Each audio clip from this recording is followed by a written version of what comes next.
welcome to the annual Amnesty International Club Assembly.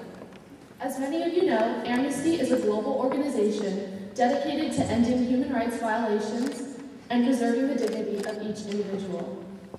Our theme this year is preventing teenage and domestic violence, which encompasses our goal to help bring justice to women not only in our own community, but throughout the world.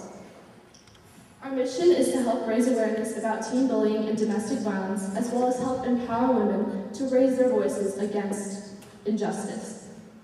In honor of Human Rights Week, which was cut short last semester because of the winds, we have a speaker today who exemplifies our theme. We were originally supposed to have a victim of domestic violence share her story with us. Her name is Jennifer Watley, but she was sick, so now we have the CEO and founder of Project Cuddle, Miss Magnuson, and she's going to tell us more about this wonderful organization.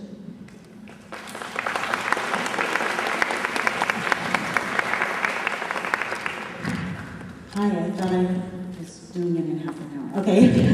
Hi.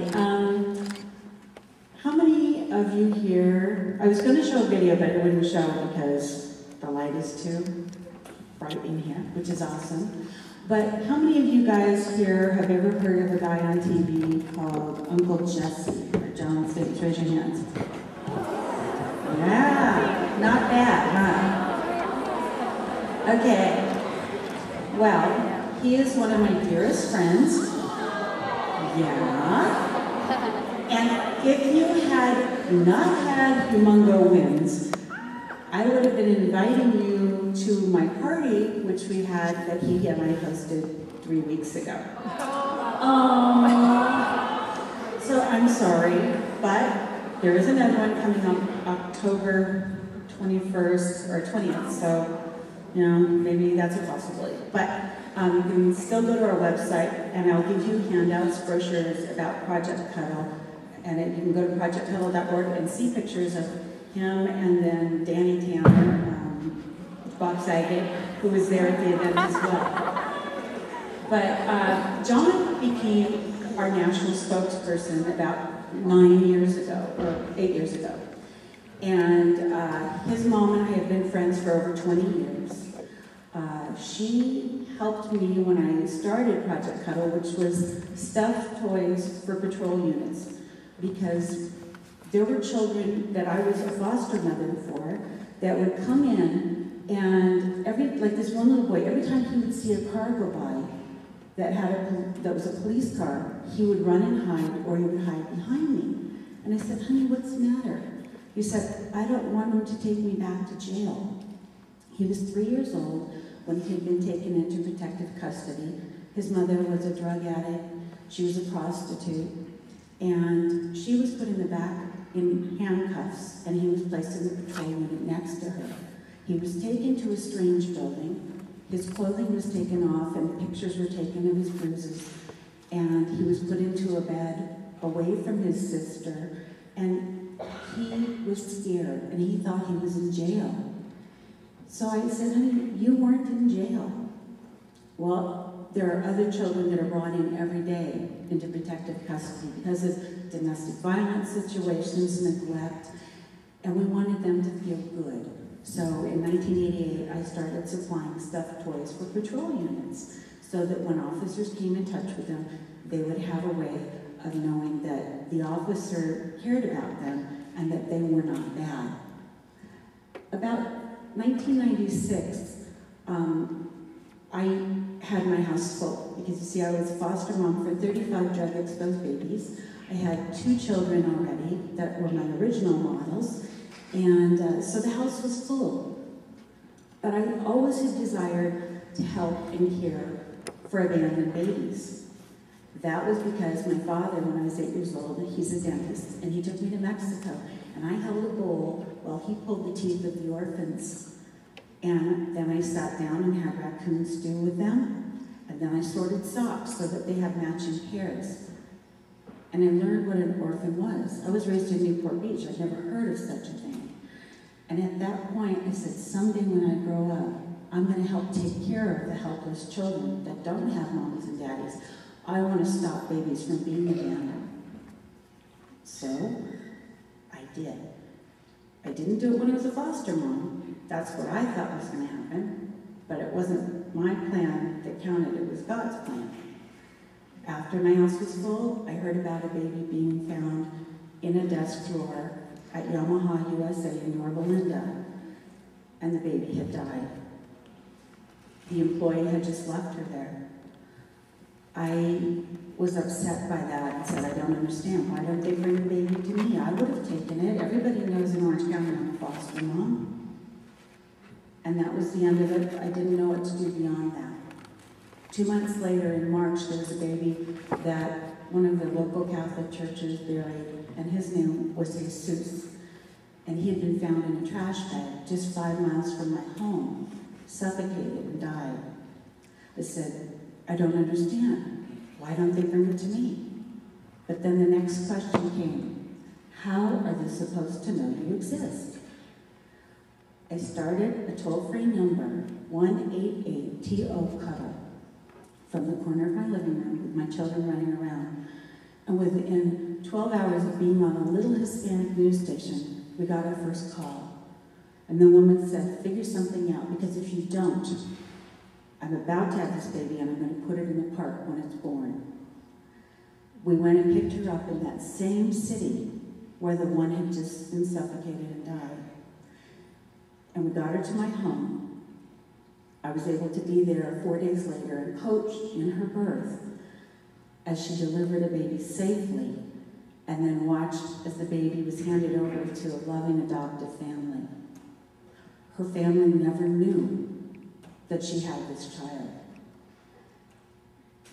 I was in shock when many, many years later, just a few years ago, I was thinking I was doing a USA Today news story for a Mother's Day issue, and I had the cookies and the candles lit, and so the news reporters could come and, you know, learn a little bit more about Project Cuddle and take some family pictures. I insisted all my family was there, all 7 kids who were all fussy and hungry, and my parents, my little feeble mom and dad. Ends up, that's not what I was doing. It wasn't a USA Today news story. I ended up being kidnapped by John. And he came into the house, and there's cameras and lights, and I'm like, what's going on? And I start crying because I realize this is just not right. Something's really big happening. And he says, I'm taking you to an undisclosed destination. You have 10 minutes to get ready. And it's like, okay, what do I take? Because you've got 10 minutes to get ready, and I can't tell you where you're going. I'm like, Johnny, what do I take? Do I take my heart medicine? Do I need clean underwear? I don't know what to do. Just like, so, and cameras are rolling, of course, so it's, you know, no awkwardness there. But what am I supposed to do? So I go back up into my bedroom, and there's a makeup artist in my bedroom. And she's woofing my hair and taking me back downstairs, and there's a limo. All the windows are blacked out. And I get in the limo, and we start down the roads. 20 minutes later, we finally get to this undisclosed destination, and the door opens. And I'm looking at the Magic Castle. And I know John loves Disneyland, because he even has the old Disneyland sign. The D he has in his backyard, because he loves Disneyland. And it's quiet, and it's beautiful, and there's this red carpet. And he says, you know, he told me there was going to be somebody that would take and open the door. And I'm like, yeah, okay, right. And this arm reaches in, and this face comes in at me, and she says, hi, Debbie, I'm Oprah.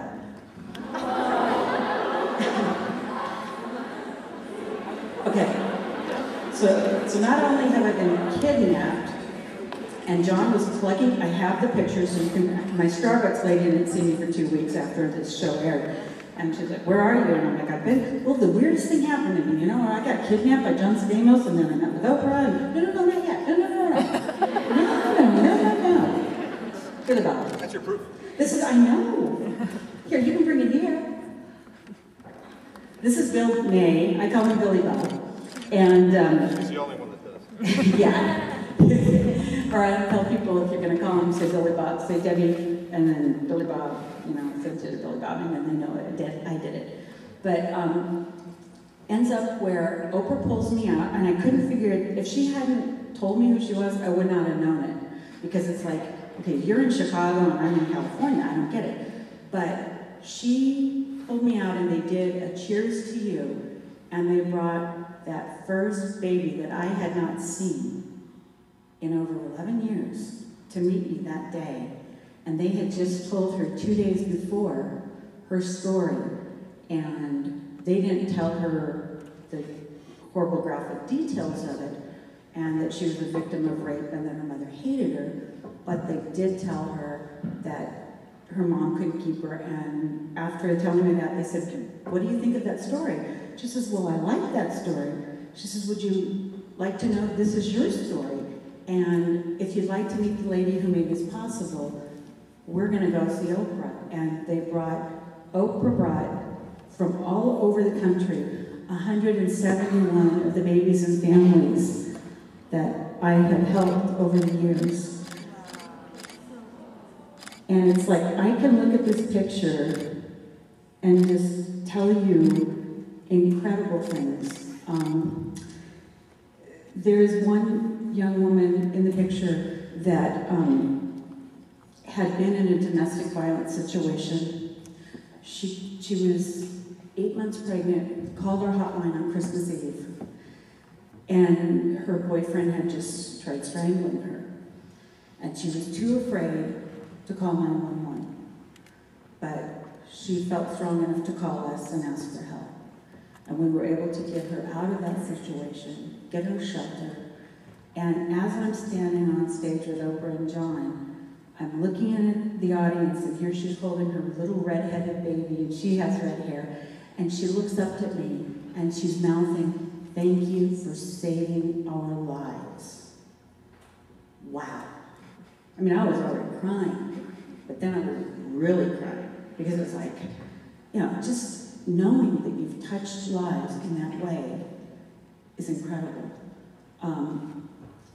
Jennifer, I so wish she could have been here today. Her story is one of domestic violence. When she came to us, she was 4 months pregnant, no prenatal care. In fact, the day we met, we ended up doing a video together, because she's a very outgoing, gregarious young woman. And she said she would be willing to speak out to help others. But she had been in a marriage where her husband beat her all the time. And it was tough. She didn't know what to do. She ended up giving her aunt custody of the children because she had 2 other children. She found out she was pregnant, but she didn't know who the father of this baby would be. She knew that it was either a gentleman in the service back in North Carolina, or it was the gentleman that she was currently dating. I looked at her that day, and I put my hand on her belly, and I said, "Honey, you're having twins." No, yeah, "You're having twins." And the reason that it really was upsetting to her was because by trade, the only way that she had been able to make ends meet was that she was a full nude stripper. And that was her income. And she knew that if she ended up with a C-section, because you usually do with twins, or that her body was so stretched out, she would never be able to work again. She didn't have any tools to try and succeed. We ended up getting her shelter. She chose an adoptive family. We were able to, I was there at the birth of the twins, because she calls me the next week and she says, "You were right, it's a boy and a girl." And the adoptive family was in the background crying because they were so excited, and she was crying because she wasn't excited. It was not, it was, 50-50 thing. But we were able to help her through a horrible, horrible situation. And during her pregnancy and after, she volunteered for us, so we taught her skills for clerical work. We taught her how to use the fax machine. I mean, just, the simple basics that people need to try and change their lives. And we helped empower her and helped her meet with counselors and let her know you are loved, we care about you, and you are good. After the first 8 months of her pregnancy, she became very ill. She got what's called a preeclampsia. Her blood pressure skyrocketed. We were able to get her stabilized in the last month she spent in the hospital. After giving birth, she gave, signed off the papers to have her babies given to this family permanently. And we went out for a night. The adoptive family paid for a hotel, and we got the nails done, and we had room service. And in the middle of that, she ended up very, very sick, and she had a horrible blood pressure attack. I got her immediately to the emergency room, and she stayed there for the next 6 weeks. Well, in the middle of that whole episode, we had gotten her costume together because we were doing a costume ball, and John and Bob were hosting it with me, and they were looking forward to meeting her, this wonderful woman who had just given her twins up for adoption. And she ended up in intensive care during that time. So at the dinner, John's like, well, since she can't be here, why don't I go and see her in the ER after dinner? I'm like, no. He's like, no, why no? Nobody says no to John Stamos. It's like, okay. He says, look, her blood pressure is high. If John Stamos walks into the room, you will kill her. And he thought about it and goes, yeah, you're right. So he did not go. But a couple months later, after she had stabilized, gotten out of the hospital, John and she and I met in LA for lunch. And during that lunch, he asked, it was so beautiful because when we came in, she started to sit down next to me, and he says, no, I want you to sit over there, and I'm going to sit next to Debbie so I can look at how wonderful and beautiful you are. And it's like, wow, that was so neat. Just that little bit can mean so much to someone. And he ended up asking that day, so what's my title going to be? And I'm like, what do you mean? He says, what's my title going to be? And she figured out, oh, he's volunteering now, and so they came up with some hot dog and cool dude, groovy guy, And I'm like, no. How about national spokesperson? So we did settle on that, but I did get him business cards that say the hot dog and groovy cool dude guy. So, and then handed them to him. So, but she has gone on to become an assistant manager in the business she's at, and she is doing well. She got custody of her 2 other children back, and 3 weeks ago, she got to be reunited and see her twins for the first time in all those years. So she has gone from such depths of disparity and feeling that she had no hope and no help, and she has actually come beyond that. And it's like, in your lives, you may be able to touch someone like that, empowering them, giving someone a smile. If you know that someone is in a situation where they are being abused, whether it's verbal abuse or physical abuse, if there's a way that you can find to touch their life, to empower them, to give them the confidence to get beyond that, guide them to the side door. Maybe the front door is shut. There's always a side window. But you guys can make a difference. And if it's happening to you, I was in a domestic violence situation. And I've never said that in public. And it was really hard. Because I was very young when it started and didn't know what to do. And where do you go? And how do you stay afloat?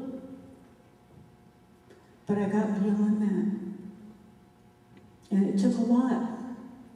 It took more time than it should have. But I didn't know who to turn to. Everyone here knows of someone special that they can go to if they have a problem. And if they don't, start finding that person. When we have girls that'll call the hotline, like we have one right now that's 15, and she's in LA, and she's pregnant, and she's afraid to tell her mom and dad that she is very pregnant because they already abuse her. And we can't convince her to give us information as to where she is. So what we're trying to do is we're trying to get her someone that the parents respect or that they look up to, that she can talk with and that we can help her talk with, and then they could be there when she tells them her secret.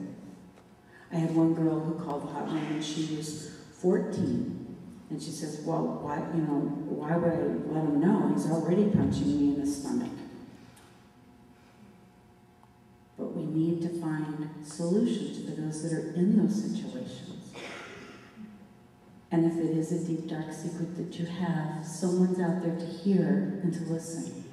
And if you don't have the issue, someone else does.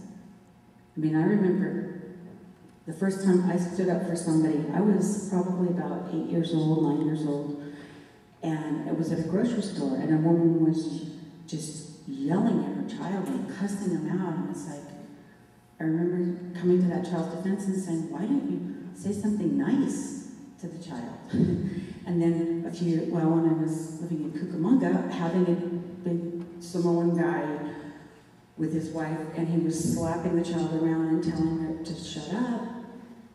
And the wife was very pregnant and just standing there, very meek, afraid to say anything. And I told him he needed to stop or I was going to call the police. And then he threatened to hurt me. And I said, oh, I'm really scared. Look at me shaking. I was like, I don't know what to do right now. But the grocery store knew me well, so they go, oh, it's Debbie. And I say, well, they would have come and helped me. But it's like always being out for the underdog is so important. And I have learned so many things over the years through this charity. Working with prostitutes, drug addicts. I've met them in alleys. I've met them in mansions. The scenarios of hidden pregnancies comes from every background. I had one girl who was raped and she was going to place the baby at the ATM machine. And we were able to get her out a week before she delivered. And she chose a wonderful family, and he has now got a wonderful mom and dad to raise him. But she had been in an abusive situation all her life, and so she didn't even want men in this situation. She just wanted a mom to raise her. And we were able to find a family that he's a great athlete, but he was in his late 60s. And Bob was his name, and he had beautiful blue eyes. And he plays 4 sets of tennis a day. And this young woman chose them to adopt, and he said, all these years I've been able to give her everything she ever wanted, except a baby. And so they ended up getting this little baby. She was out for just 2 weeks. And I remember we had a little reception afterwards when she handed the baby over. And she wanted to prepare it, and she wanted to pay for it. And for her, it was a huge deal. And for me, it was really special because she had paper plates, and she had decorated on the paper plates, and bologna on crackers, and it was so simple. But in her mind, that was her gift, and that's how she wanted closure. And she went back and felt strong enough that she was able to go ahead and make something of her life, and she joined the service and served our country. And I still stay in touch with her. The sad thing is, I had told her she was having nightmares, and I said, well, maybe if you've shared with your mom that you had been raped and pregnant, maybe, those nightmares would go away. And after this continued for 5 years, she said she went ahead and told her mom that she had been raped, but she didn't tell her about the baby. And I said, okay, well, how did that go? And she said, she was so angry at me for not having told her that I had been raped, that she was yelling at me. So I will never tell her that I had a baby. It's like, wow, that is so sad that we can't open dialogue with our family and share our innermost secrets. So, it's like I have done some of the craziest things. I have picked a baby up in a duffel bag in a park. A woman had just no way of keeping it, didn't want to work with social services. She'd already had 2 children taken away, and she chose to meet me in a park. And so she was telling me directions on my way there. We got the baby, and we were able to convince her to come with us, and we got her medical help as well. And she found a wonderful family that adopted the baby. But she had actually cut the umbilical cord so close to the navel, or to the skin, to the stomach, that when because I always carry a delivery kit in my car. Doesn't everybody? So I had gotten, my son was in the van we had at the time, and I said, okay, get the umbilical clamp out and get the thermal blanket out and everything. We were all ready. And then I had the baby brought to me in the front, and I'm like, okay, so she's cold because she's been outside, and she was wrapped in a nasty, nasty old towel in the duffel bag. And I'm like, there's nowhere to clamp this off. We found out later what she had done was she had given birth and started cleaning up the mess with towels, and then threw the towels down, and then took a shower. And she got out of the shower, and she heard muffled cries. And it was the baby under the stack of towels. Those towels saved baby Grace's life, because the way she had cut that umbilical cord off, there was no room to clamp it, and the compression from the weight of those towels stopped the bleeding. So when I saw that navel area, it looked like a mushroom with little dots all over it. And it wasn't until afterwards I was able to figure out and talk with her and realize that's what had gone on. We had one brought to the Oprah Show that was 2 weeks old, and they handed me this baby on stage, and I'm like, oh, I wish that everybody could know her story. And it was another baby named Grace, and she had been born in Washington. A woman was house sitting and gave birth on her own, called our hotline. She didn't tell me she had given birth at home. And we said, well, we'll get a volunteer out. We thought she'd given birth at a hospital and then come home. Well, that's not the case. She'd given birth at home, and we went ahead and got the volunteer there, whose husband happens to be a doctor. And they convinced her to get to the hospital. She drove them to the hospital. The woman would not get out of the car. She sat in the parking structure. But we were able to talk with her about adoptive families. She found one that she loved that were in Florida, the Duncan family. And they flew out while she was getting the baby taken care of, and she sat in the parking structure and signed papers for the nurses to take care of her. And I'll never forget when the doctor called us and said, if you hadn't done that, this baby would be dead. She had safety pinned the umbilical cord. And then they stayed up there in the state of Washington for the 2 weeks, were handed the baby, and then flew to Disneyland when she was 2 weeks old for the show. And so I got to meet her. So I saw the beginning, the first one, where I thought, you know, women are just going to call me after they give birth, and they'll tell us what landmarks to go to, and we'll send out the proper people. That's not what happened. We were able to save the baby, keep her from breaking the law. She had another child she was a loving mother to, which is about 50% of the time we do have that situation. Parents have said, shame on you, don't you ever get pregnant again, or you and this one are out the door. So now they're pregnant again and they don't know what to do. So we were able to save that baby from going to the foster care system. It didn't cost, you know, for a jury and a trial. And the baby was safe and alive, and then we had an adoptive family who would never have had a child if it hadn't been for that situation. At the end of that whole pregnancy, after she delivered, I walked in the hallway on my way to see the baby in the nursery, and she looked up at me and she said, for the first time, I've done something I'm proud of. Wow, that's awesome. And she stayed in touch with us over the years.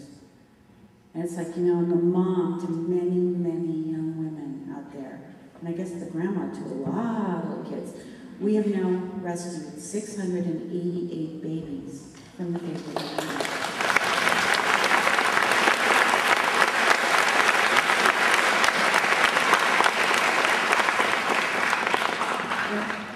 I know I'm going to open it to questions. Is this a good time? Okay. But if, and please have questions, because otherwise I look down standing here by myself doing nothing. But if you have community hours you need to serve, we always need volunteers. If you want to help getting in the brochures into the pregnancy clinics and things like that, we have the video with John Stamos, Paula Abdul. We will give it for free wherever, whenever. Outdo assemblies, whatever you guys think you can do to help save more lives, to build more girls to know they are good and special, we would love that help. And you know, you're born, you die. There's a date, the beginning, the end, but there's a dash in the middle. It's what you do with the dash that's important. So make every day count. Thank you. You got a question? Okay, since Melanie, dear Melanie got us here today, thank you very much. You get the first question. How old was Jennifer when she was pregnant with the twins? How old was Jennifer when she was pregnant with the twins? I think 18, probably. Yeah. She was young, but not her youngest. Her youngest has been 12. And her oldest is 47. She thought she was going through menopause. It was a very big 8-pound menopause. Okay, you had a question, yes? Is it a nationwide thing, or is it like a West Coast? Good question. Are we nationwide? Yeah. 2 weeks after we opened the hotline, we were on a national television show. So we instantaneously became national, and my second case was a woman that had 7 children already, was having contractions to call me from a payphone with a baby she had no prenatal care for. And the father of the baby was incarcerated and he had AIDS. So yeah, we went national right away, and we actually have rescued babies in Canada and also one in Australia. So, yeah. Yes? Do you just deal with like pregnant women or women who are like mothers, about just women who don't have kids who are abusive? Okay, do we work with just pregnant women or women that are mothers? We would normally refer someone who already has the child out, unless she doesn't want to keep the child. If she's angry at the baby, like we've had children, I had a 5-year-old that John and I had to tell, you're not going back to your mom. You have your new forever family that you've been staying with for the last 2 months, and they are your forever family, and your birth mom loved you so much she wanted you to have a mommy and a daddy. And I had told them, the adoptive family, okay, have her watch Full House and tell her next week she's going to be meeting with Uncle Jesse, and he has something very important to tell her. Because it's like, how else are you going to make a little girl at the age of 5 so they'll believe Uncle Jesse, right? So that's what she did. She watched the show, and when we met, John and I sat down in a room alone with her to share this. And then he started crying, so then I had to tell her. So, but he was there, and she still calls him her Uncle Jesse. So it's so cute. They see each other every year. It's awesome. Yes. Where do you go to find people to like rescue the babies in the Netherlands? Well, where do we find other families to rescue these babies? And I call them rescue families. They find us, it seems. Whenever we do like a TV show, like we've been on Geraldo 5 times and Ricky Lake 5 times and Oprah twice, and just, so in lots of magazines and newspapers and through the school video, the families find us, and they have home studies that are done, so they're all pre-approved. We have families all across the country that put their applications in, and then what we do is we try and empower them and say, okay, if you want a baby, then help get the word out in your community and make awareness that there's a place for hope and help, and then that can possibly turn into a call for you. Okay, come on. Oh, there, fast. Do you ever get scared going to like parks and all these alleys and stuff? Do I ever get scared going to parks and places? The one time when, yeah, but I still do it. I can remember one time when I was going to meet a prostitute, and her pimp came up to my window and said, "Hi, what do you need?" And I had told my husband at the time, I said, open the map, pretend we're looking for directions. And so when he came to the window, because I could see him coming in, I had a volunteer in the restroom across the street at the restaurant giving her our number to call, because she was 6.5 months pregnant and planning an abortion. And the communication was, we can help you whatever you decide to do, you know, like if you want to have me be a foster mom for the baby, or you want to give it up for adoption, whatever, we're there. And so, yeah, he didn't know, but his son was in the back of the car behind. I was a foster mom to him at that time, and so he didn't know that he was there, and so he was hiding behind the seat. And I had my other kids in the car, and we just opened the map and said, "Oh, we're just looking for a place to go." So it was like, yeah, that was stressful, and then I've gone into some bad neighborhoods, but I always bring somebody, and we try and meet in a public place so that, for safety. But I have been in some interesting places. Worked with a few murderers. There's one girl that at the age of 15 stabbed her baby with scissors after giving birth. And I wanted to get to know her to understand the psyche of these girls and hopefully prevent it from happening again. And she ended up going ahead and serving her time. They had to either give her life in prison or let her go with 2,000 hours of community service. And she did the community service. She's actually in our video. Her face is hidden. She went on to get married and have children she's a very loving mother to. She still regrets everything she did, but she has spoken out on the subject. In fact, she and I were on the Dr. Phil show a couple years ago, and she was saying, "Don't do this," called Project Cuddle. So, yeah. Yes?